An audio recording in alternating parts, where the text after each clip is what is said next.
Good morning, and welcome to your 5 a.m. cash flow mastery. And my dear friend, the topic for today is manufacturer or buy. How to take decision in light of cash flow. बनाए कि खरीदे, ये decision कैसे ले cash flow को ध्यान में रखते हुए, क्योंकि जो मैन्युफैक्चरर होता है ना, जो फैक्ट्री चला रहा है, उसको तो पूरी तरह से क्लैरिटी है। क्या क्लैरिटी है? कि मेरे से बढ़िया तो कोई मैन्युफैक्चर कर ही नहीं सकता। कि अगर मैंने बना बनाया कहीं से खरीद लिया ना, तो बस उसकी क्वालिटी क्वालिटी तो मेरे घर में, मेरी फैक्ट्री में मेरे द्वारा ही आ सकती है। तो मुझे ही बनाना पड़ेगा। और अगर मैंने नहीं बनाया और किसी और ने बनाया, और कल को अगर जब सबसे ज्यादा जरूरत हुई, तो उस समय जब सप्लाई करना होगा, तो कहीं सप्लायर पीछे से सप्लाई ही ना बंद कर दे। तो ये उसको पॉइंट बोलते हैं कि मुझे खुद बनाना चाहिए। कुछ पॉइंट उसको बोलते हैं कि नहीं नहीं, अब देखो जी, जब परचेज करेंगे तो कुछ उधारी भी मिल जाएगी, कैश फ्लो पॉजिटिव हो जाएगा, और सप्लाई ही तो करना है। तो अब मेकिंग और बाइंग, ये एक बड़ी टफ डिसीजन हो जाती है। समझ लेते हैं पहले कि ये डिसीजन इतनी इंपॉर्टेंट क्यों है। कैश फ्लो की दुनिया में इतनी ज्यादा इंपॉर्टेंट है ना ये बिजनेस को मेक भी कर सकती है और ब्रेक भी कर सकती है। कैश फ्लो की सुनामी जो है ना, वो बिजनेस को ना जाने कहां से कहां बहा कर ले जाती है। तो चलिए समझ लेते हैं होता क्या है मेक और बाय की डिसीजन। आप उस प्रोडक्ट को, या जो आप सर्विस प्रोवाइड कर रहे हो, इन हाउस करें या बाहर कॉन्ट्रैक्ट मैन्युफैक्चरिंग करके बाहर से बनवाएं और उसको सप्लाई कर दें। ये है मेक और बाय के डिसीजन। अब कैसे ले डिसीजन कि मुझे मेक करना चाहिए कि बाय करना चाहिए? कुछ पैरामीटर है। सबसे पहला हमें जो देखना है कि हमें एस्टिमेट करना चाहिए कि मेक और बाय के अंदर कैश का आउटफ्लो कितना होने वाला है। अगर हम मेकिंग करते हैं ना, तो क्या लगेगा? रॉ मटेरियल खरीदोगे, उसकी कॉस्ट है, क्योंकि इमीडिएटली कैश चाहिए होगा। रॉ मटेरियल खरीदना है तो पहले खरीदा, पैसे आउटफ्लो हो गए। उसके बाद लेबर, हर महीने उनको पे करना है आपने टुवर्ड्स सैलरी। ओवरहेड के खर्चे हैं, अब बिजली है, रेंट है, सब कुछ लगेगा। अब मशीनरी के अंदर भी तो इन्वेस्टमेंट करनी पड़ेगी। अप फ्रंट के अंदर ही मशीनरी खरीदने के ऊपर एक अच्छा खासा पैसा आउटफ्लो हो जाता है मेक करने के अंदर। तो ये वाला आउटफ्लो होगा। मेंटेनेंस की कॉस्ट है, रेगुलर बेसिस पे मशीनरी है, उसकी ओवरहॉलिंग है, फैक्ट्री को अपकीप और मेंटेन करके चलना है। जब आप खुद बना रहे हो तो वहां पर क्या लगेगा? कैश आउटफ्लो लगेगा। जब आप बाय करते हो ना अप फ्रंट, तो उसमें क्या है? जो परचेज का प्राइस है वो आपको पे करना पड़ेगा। कब पे करना पड़ेगा? ये पेमेंट टर्म के ऊपर डिपेंड करता है कि एडवांस करना है, कि 7 दिनों में करना है, कि 15 दिनों में करना है, कि 30 में करना है, कि 45 दिनों के अंदर करना है। और जब आप बाय करोगे तो पैसे और कहाँ पर लगेंगे? ट्रांसपोर्टेशन, फ्रेट है ना, कोई टैक्सेस है, कोई कस्टम ड्यूटी है अगर बाहर से इंपोर्ट कर रहे हैं तो। मेक में और बाय में इस तरीके से कैश का आउटफ्लो होता है। तो हमें फोकस कहाँ पे करना है? फोकस करना है कि कब पे करना है और कितना पे करना है। यानी कि डिसीजन क्या है, मेक करे कि बाय करे? कब पे करना है और कितना पे करना है, इसके ऊपर हमें आउटफ्लो का निर्धारण करना होगा। और एक बार ना आप कैश फ्लो की टाइमिंग को भी चेक कर लो। मतलब अगर आप इन हाउस मेकिंग करते हैं, तो आपका पैसा तो ब्लॉक होगा ही होगा। कहाँ पर?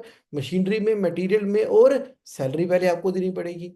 जब आप बाय करते हो, तो आपका कैश आउटफ्लो हो ही नहीं रहा। ये 30 to 60 days by the supplier credit के द्वारा पोस्टपोनमेंट हो रही है। एक बार टाइमिंग चेक करके देखो। अब फोकस आपको किस पे करना है कि कौन सी चीज जो है आपको बेटर ब्रीदिंग दे रही है कैश फ्लो के एरिया के अंदर। चलिए अब और आगे देखते हैं। देखो, अब मेक करें कि बाय करें, ये इस बात के ऊपर भी डिपेंड करता है कि मेरी उसके ऊपर वर्किंग कैपिटल की रिक्वायरमेंट कितनी है। पता लगे इतने ज्यादा पैसे लग ही नहीं रहे उसको मेक करने के अंदर, तो मेक करेंगे ना, चेक करते हैं कि वर्किंग कैपिटल की रिक्वायरमेंट कितनी है। अगर आप खुद बना रहे हैं तो चेक करना पड़ेगा कि कहीं मेरा बहुत सारा पैसा मेरी इन्वेंट्री में तो नहीं फंस रहा, मेरा मैन्युफैक्चर करने का प्रोसेस बड़ा ही लंबा है तो वर्क इन प्रोग्रेस के अंदर तो नहीं फंस रहा, और सैलरी कंसिस्टेंट लगातार ऑन टाइम आपको पे करनी है वहां तो नहीं स्टक हो रहा। हमें देखना है कि अगर हम बाय कर रहे हैं तो वर्किंग कैपिटल के अंदर जो वैसे पैसा ब्लॉक हो जाता है वो होगा नहीं और सप्लायर का क्रेडिट मिल जाएगा। तो कहां पर फोकस करना है? फोकस यहाँ पे करना है कि मेरा पैसा कितना फंस रहा है ऑपरेशंस के अंदर। एक और पॉइंट देख लेते हैं, कैश क्रंच का। ये क्या होता है? देखो, मेकिंग जब हम करते हैं ना तो उसके अंदर बड़ी कॉस्ट लगती है, वेजेस है, रेंट है, और अगर सेल ड्रॉप हो जाए तो जो माल आपने बना के रखा हुआ है तो उसके अंदर भी पैसा फंस जाता है। बाइंग के अंदर ना आपको एक फ्लेक्सिबिलिटी मिल जाती है कि अब आपको ना प्रोडक्शन तो करनी नहीं है और कैश का आउटफ्लो नहीं होना, क्योंकि अगर आप और नहीं खरीदेंगे तो आउटफ्लो होगा नहीं। तो अब आप ये देखो कि क्या आप मंथ बाय मंथ सेल्स अगर आपकी कंसिस्टेंट है, आपके कंट्रोल्ड है उसके अंदर, तो हो सकता है कि मेकिंग आपके लिए बेनिफिशियल हो। लेकिन सेल पे अगर कोई कंट्रोल नहीं है तो मेकिंग करना और उसके बाद सेल के पीछे भागना कई बार ना बहुत ही परेशानी वाला सबक बन जाता है। अब एक बार ना जरा लॉन्ग टर्म इम्पैक्ट को भी चेक कर लेते हैं। जब हम मेकिंग करते हैं ना, यानी कि मैन्युफैक्चरिंग कर रहे हैं लंबे समय तक, तो हमें बहुत पैसा सेव होता है, क्योंकि over a period of time जब आप घर में बना रहे हो तो देखो मशीनरी तो शुरू में लग गई, और over a period of time उसकी कॉस्ट तो रिकवर हो जाती है, तो वो आपको बहुत सस्ता पड़ता है एज कंपेयर टू जब हम बाय करते हैं। क्योंकि पर पीस के हिसाब से तो बाइंग करोगे लंबे समय के अंदर, यानी कि छोटे छोटे टाइम के ऑर्डर हैं तो वो आपको बाइंग के अंदर बेनिफिशियल है। अगर लंबे समय के प्रोडक्शन ऑर्डर्स हैं तो वो हमेशा आपको सस्ता पड़ेगा।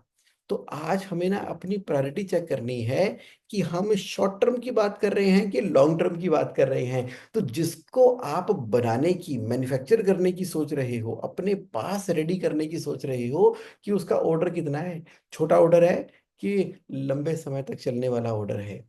अब आप ना कुछ स्ट्रेटेजिक फैक्टर को भी ध्यान में रख लो।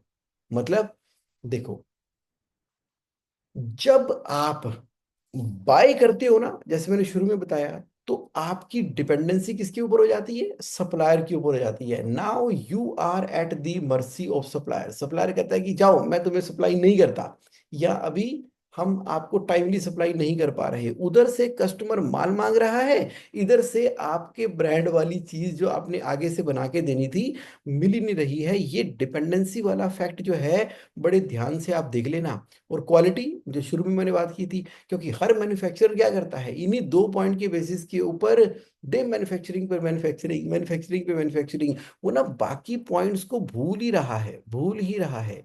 तो फिर एक बार उन दोनों बड़े बड़े पॉइंट को देख ले कि क्वालिटी कंट्रोल, मेकिंग करते हो ना तो बहुत मजबूत कंट्रोल रहता है आपका क्वालिटी के ऊपर। अच्छा, अगर आप स्केल करना चाहते हो तो फिर मैन्युफैक्चरिंग ऑप्शन नहीं है। बड़ा स्केल करना चाहते हो बिना पैसे को फंसाए, तो फिर आपको बाइंग ही करनी पड़ेगी, यानी कि कॉन्ट्रैक्ट मैन्युफैक्चरिंग करनी पड़ेगी, बाहर से दूसरों से फैक्ट्रियों के ऊपर काम करवाना होगा।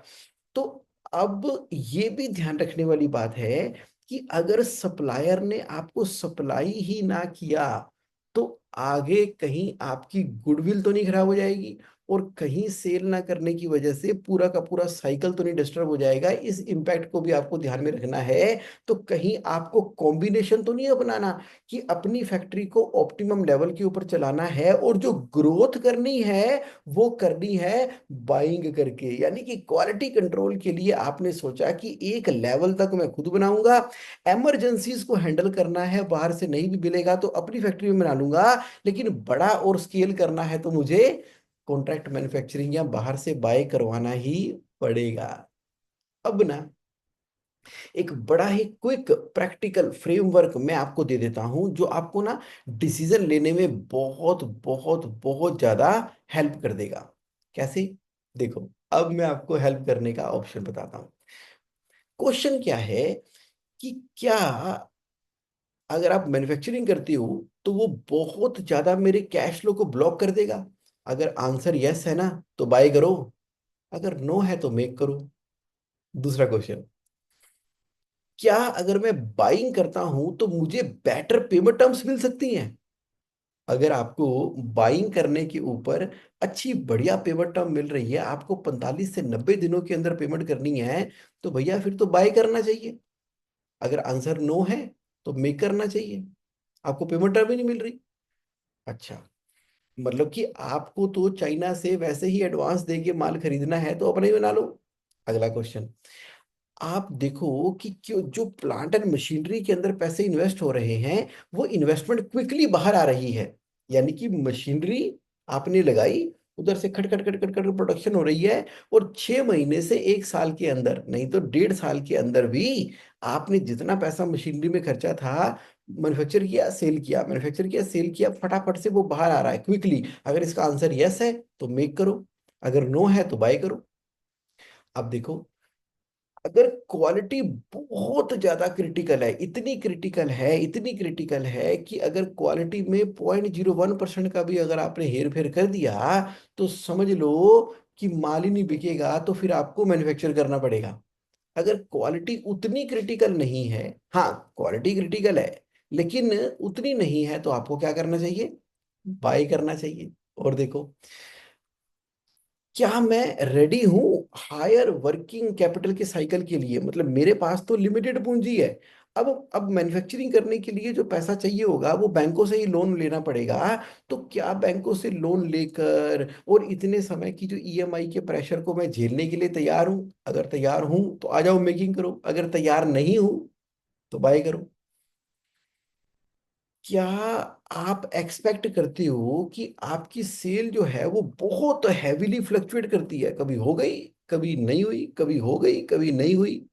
तो यानी कि आपका ना कोई बहुत बड़ा कंट्रोल नहीं है किसके ऊपर? सेल के ऊपर फ्लक्चुएट करती है, समझ ही नहीं आती कितनी इन्वेंट्री मेंटेन करें। तो उस केस के अंदर क्या करना पड़ेगा? आपको ना बाय करना पड़ेगा, आप मेकिंग नहीं कर सकते उस केस के अंदर। तो देखा, मैंने 1 2 3 4 5 6 इन 6 पॉइंट का आपको एक फ्रेमवर्क दे दिया। तो अब किसी चीज को मेकिंग करें, मैन्युफैक्चर करें, घर में ही बनाएं, इन हाउस तैयार करें, चाहे वो सर्विसेज भी है या उसको बाहर से करें, तो इन 1 2 3 4 5 6 पैरामीटर के हिसाब से देखो आंसर उसका यस आ रहा है कि नो आ रहा है, जिसके बेसिस के ऊपर आप डिसाइड करोगे। सुनो, एक गोल्डन रूल मैं आपको दे देता हूं, गोल्डन रूल देता हूं, पता क्या है?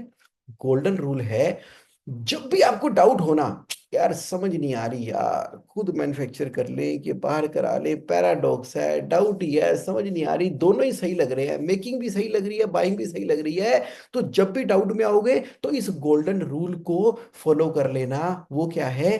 Protect cash first. Protect cash first. Without cash even profitable company die. Oxygen नहीं है ना तो सांस ही नहीं आएगी, क्या करोगे? बिना कैश के आप प्रॉफिट कमाने के बावजूद भी वो कंपनियां बैंकरप्ट हो जाती हैं। बैंकरप्ट तो प्रॉफिटेबल कंपनियां ही होती हैं क्योंकि वो कैश फ्लो को मैनेज नहीं कर पाती। तो ये गोल्डन रूल हमेशा आपने याद रखना है, कैश फर्स्ट। करते समराइज, समराइज कर देते हैं।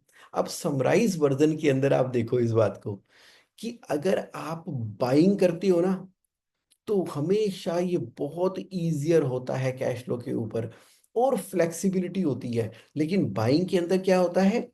आपको थोड़ा सा महंगा पड़ता है। देखो ना, जो खुद मैन्युफैक्चर करके आपको सप्लाई कर रहा है तो वो अपना मार्जिन भी तो ऐड करेगा। तो बाइंग बहुत इजियर है कैश फ्लो के ऊपर, फ्लेक्सिबल है लेकिन थोड़ी कॉस्टली पड़ती है। और मेकिंग थोड़ी टफ है इनिशियली कैश फ्लो के ऊपर, लेकिन अगर वो आइटम चल पड़े लॉन्ग रन के अंदर, धनाधन माल बिकता रहे, तो वो हमेशा लॉन्ग टर्म के अंदर प्रॉफिटेबल होती है। और अगर आपकी डीप पॉकेट है, यानी कि अच्छा खासा पैसा आपने कमा रखा है, आप मैन्युफैक्चरर हो, और आपको ना कोई बहुत ज्यादा फर्क नहीं पड़ता कि कोई बात नहीं मशीन लगा लो, इन्वेंटरी खरीद लो, वर्क इन प्रोग्रेस हो जाए, प्रोडक्शन करके फिनिश गुड्स रख लो, और जब बिकेगा तब बिकेगा, जब बिकेगा तो पैसा खूब कमाया जाएगा। अगर आपके पास ऑलरेडी, लेकिन पता लगे कि पैसे उतने हैं नहीं, लोन लेके यहां वहां से पैसे इकट्ठे करके बड़े हायर रेट ऑफ इंटरेस्ट के ऊपर ब्याज पे माल उठा के अगर आप मैन्युफैक्चर करते चले जा रहे हो, तो क्या कर रहे हो? एक लिमिटेड मैन्युफैक्चरिंग करो ताकि क्वालिटी और कॉस्ट को कंट्रोल कर सको। उसके ऊपर की जो ग्रोथ और स्केलेबिलिटी करनी है वो आपको बाइंग से करनी चाहिए। आप देख लो पतंजलि के अंदर भी तो बाबा जी जो हैं अपनी कहाँ मैन्युफैक्चरिंग कर रहे हैं, उन्होंने फार्मूला डिवाइस कर दिया, अपनी इन हाउस पहले मैन्युफैक्चरिंग करते थे, अब जब वो चीज चल पड़ी तो उसको उन्होंने बना दिया, कॉन्ट्रैक्ट मैन्युफैक्चरिंग के ऊपर कर दिया। और हिंदुस्तान लीवर लिमिटेड से लेके पेप्सी से लेके कोक से लेके अच्छी बुरी सारी कंपनियां जो हैं ग्रोथ और स्केल करने के लिए एक कॉम्बिनेशन बनाकर चल रही हैं कि बाइंग करनी है कि मेकिंग करनी है, जिसके मैंने 6 पैरामीटर ऑलरेडी आपको यहां पर बना कर दे दिए। तो मतलब सिंपल सिंपल फाइनल क्वेश्चन जो आपने पूछना है, बिल्कुल फाइनल क्वेश्चन जो अब आपने पूछना है कि बनाऊं, मैन्युफैक्चर करूं, घर में करूं, कि बाहर से काम करवा दूं। तो ये क्वेश्चन क्या है? अगर कस्टमर मुझे डिले कर देता है पेमेंट करने में 90 दिनों की, तो क्या मैं फिर भी सरवाइव कर जाऊंगा अगर मैं मैन्युफैक्चरिंग करता हूं तो? अगर इस सवाल का जवाब हाँ है तो मैन्युफैक्चर कर दो, अगर ना है तो बाय कर लो। मतलब क्या हुआ? फाइनल क्वेश्चन क्या था? आप मैन्युफैक्चर कर रहे हो और कस्टमर को सेल कर दिया, और कस्टमर ने 90 90 दिनों तक पेमेंट नहीं की, तो सरवाइव कर जाओगे? आप कहते हो हाँ हाँ कोई दिक्कत ही नहीं है, बना दिया बेच दिया, 90 दिनों में पेमेंट आ जाए कोई दिक्कत नहीं है, सरवाइव कर जाएंगे, तो लगे रहो मैन्युफैक्चरिंग करने में लगे रहो। लेकिन आपको पता लगता है कि यार मैन्युफैक्चर किया, पेमेंट अगर टाइम पर नहीं आई ना तो मेरा पूरा का पूरा प्रोसेस ही चोक हो जाएगा, सैलरी देने के पैसे नहीं बचने, जीएसटी देने के पैसे नहीं बचने, प्रेशर हो जाना है, सब कुछ हो जाना है। तो भैया क्यों मैन्युफैक्चरिंग के चक्करों में 100% पड़े हुए हो? ये है simple final question to ask from yourself, क्योंकि ये कोई इजी डिसीजन थोड़ी थी कि मैं मेकिंग करूं के बाय करूं। चलिए, ये था मेरा आज का कंटेंट। कैश फ्लो कम्युनिटी में आप ही ने ये क्वेश्चन पूछा था ना। देखो, आप मुझसे क्वेश्चन पूछते रहो और इससे ना मुझे रिसर्च करने का पूरा मौका मिलता है in the area of cash flow. तो फिर मैं वो प्रेजेंटेशन आपके सामने लेकर आता हूं। अगर आप अभी भी व्हाट्सएप कम्युनिटी में नहीं हो तो मुझे भेजो मेरे मोबाइल के ऊपर, add me in cash flow community, मैं फटाफट से आपको ऐड कर दूंगा। और अब देखो, JSAonline.in ये एक कैश फ्लो हेल्पलाइन है जिसके अंदर मैं आपको पर्सनलाइज आपके क्वेश्चन को आंसर करता हूं। तो चलिए, आज के सेशन के अंदर इतना ही। Thank you so much for your participation. क्योंकि ना ये वाले क्वेश्चन ना जब आपके आते हैं तो कैश फ्लो कम्युनिटी के अंदर, तो इन क्वेश्चन को जब हम प्रैक्टिकल सिनेरियो में स्टडी करते हैं, देखो थ्योरी तो बहुत है, थ्योरी की तो बात ही कोई नहीं है, थ्योरी में तो थियोरेटिकल किताबों में ना जाने कौन कौन से क्वेश्चन लिखे हुए हैं, लेकिन जब इसको आंसर हम करते हैं ना, ये देखो, तो आप बिना, मैं आज आपसे रिक्वेस्ट करता हूं कि आप बिना बिल्कुल बर्निंग क्वेश्चन, जो बिल्कुल बर्निंग क्वेश्चन है, जो आपको तंग कर रहे हैं और आपको लगता है कि ये इंपॉर्टेंट है, क्योंकि अगर आपको तंग कर रहे हैं ये आपके लिए इंपॉर्टेंट है, तो हो सकता है कि ये ना बाकियों के लिए भी इंपॉर्टेंट होंगे। तो जब इसके ऊपर विचार विमर्श होगा, डिस्कशन होगी, तो अपने आप से ही चीजें निकल कर आ जाएंगी। तो क्योंकि ये देखो, एक बार आपने क्वेश्चन पूछा था कि please conduct a session on important topic, कि शेल मैन्युफैक्चर इन हाउस और purchase ready for vendor and supply, how to take decision in calculated approach.